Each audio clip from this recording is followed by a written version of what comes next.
Good morning, Malta and Gozo, and welcome to another edition of Lovin Daily. I am Jonathan Cilia, joined by my co-host Julian Bonici, and here are your headlines for today.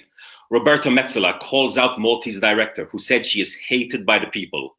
Tourism Minister proposes the reopening of travel to safe EU countries.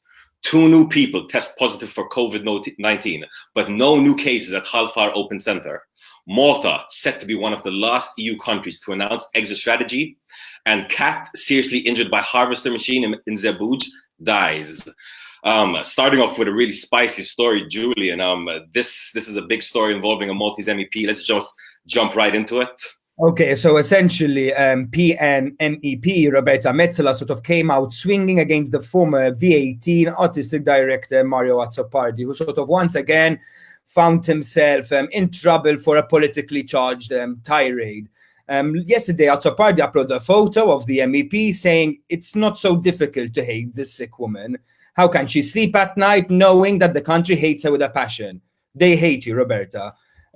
Obviously, quite strong words, and it elicited quite a strong response in the comments boards. I think even one person sort of said that Roberta deserves to be hanged, which is quite Roberta Metsola deserves to be hanged, which is quite crazy.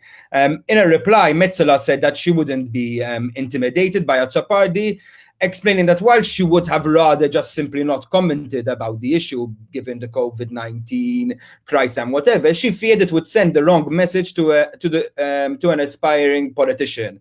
So she wrote, "Politics are not what this man makes them out to be. Politics are about values, principles, issues that affect people, ideas, and working for a better country. Don't let anyone like him discourage you." Man, I'm going to be honest, Julian. I love the fact that she turned this negative, hateful story against her into a lesson, a positive lesson for aspiring Maltese politicians. As you rightly pointed out, she didn't get emotional. She didn't, start getting hateful herself. She said, guys, listen, if you're going to enter politics, this is what you're going to be facing.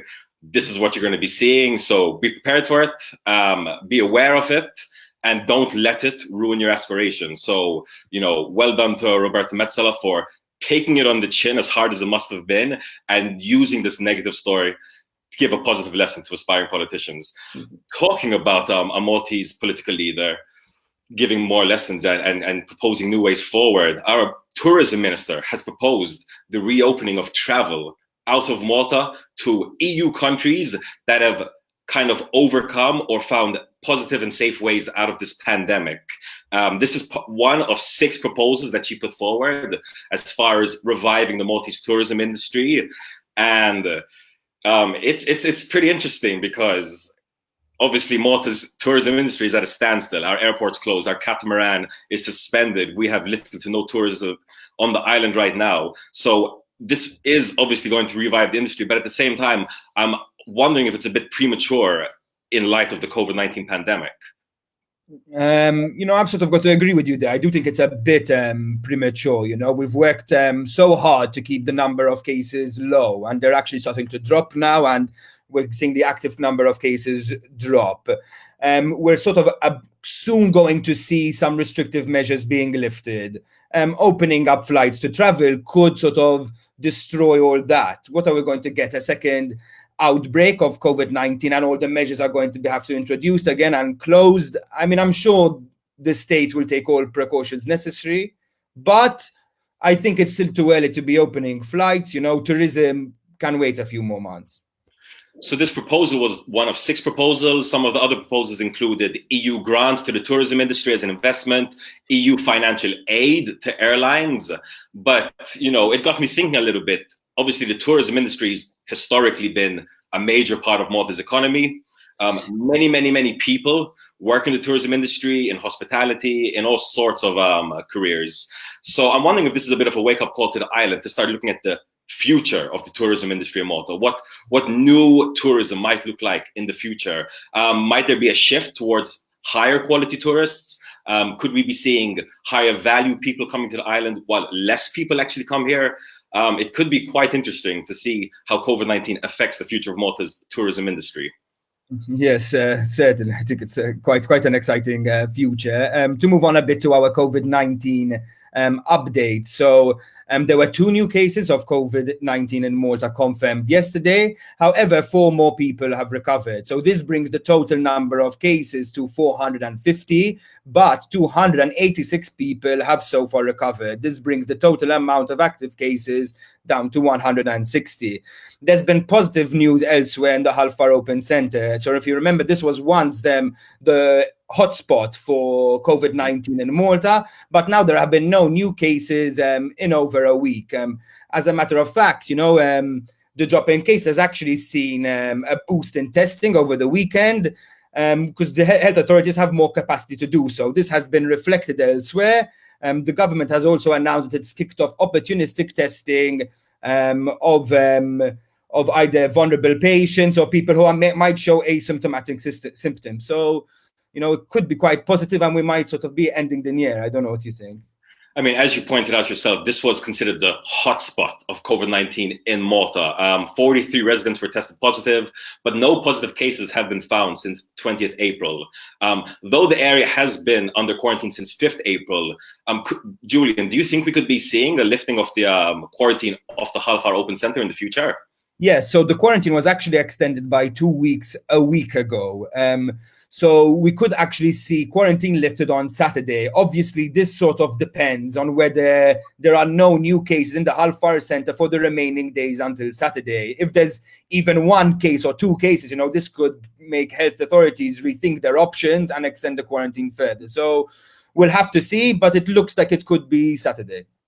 So talking about lifting measures, moving on to our next story, Malta could be one of the last European countries to announce its exit strategy as far as the COVID-19 pandemic goes. So this is really interesting. Obviously, we're seeing European countries all over the bloc start putting out plans as far as opening retail shops, opening hairdressers, going back to school, etc., etc. If you start looking at other countries, such as Italy, one of the worst hit countries in the pandemic, it's going to start loosening restrictions in 4th May. The Netherlands is going to reopen daycare centers and primary schools 11th May. Germany, where it's mandatory to wear masks in public, is going to start reopening small retail stores and small non-essential stores. So we're starting to see a loosening of measures across Europe. Malta's Prime Minister Roberta Metsola had said that he wants to see Malta to be one of the first countries whose economy turn around past the pandemic, but I don't think we're seeing much in this way, are we, Julian? No, and actually, John, I find it quite surprising. From almost day one, the Maltese authorities have shown that they've been quite prepared to deal with the crisis. The cases have been kept low. They've introduced drastic but necessary measures, and at the end of the day, always kept the public informed about it. I'm a bit surprised the government doesn't have an exit strategy yet, or at least hasn't announced it. I may be a bit conspiratorial and a bit too suspicious, but on Friday's 1st May, it's notoriously a big Labour Party day for celebrations, and I wouldn't be surprised if we see some measures announced there. Okay, so you think we might be having a nice 1st of May surprise, Julian? Yes, I think the public holiday will come with some lifting of measures, but I could be proven wrong. Let's see.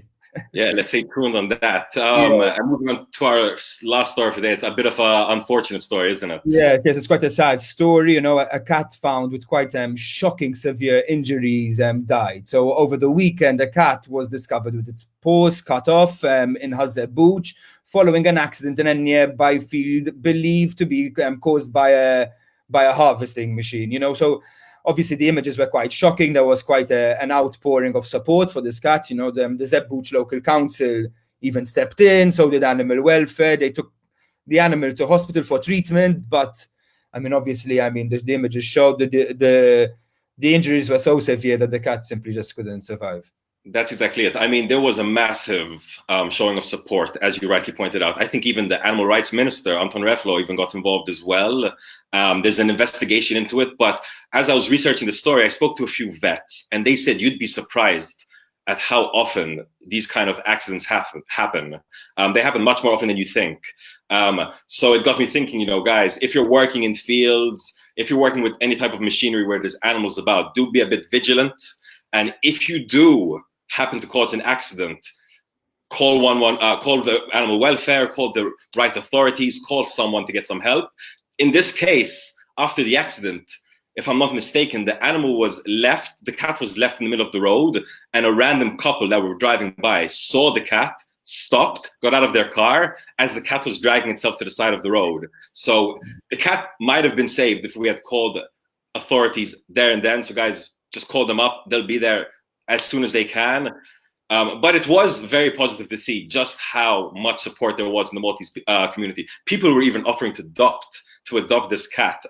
People were saying to start funds for the cats. So on that note, it was really, really nice to see from the Maltese community. No, yes, that's really positive. And remember, just call authorities that they can help with these things. So that's all from us for today, and have a day full of loving.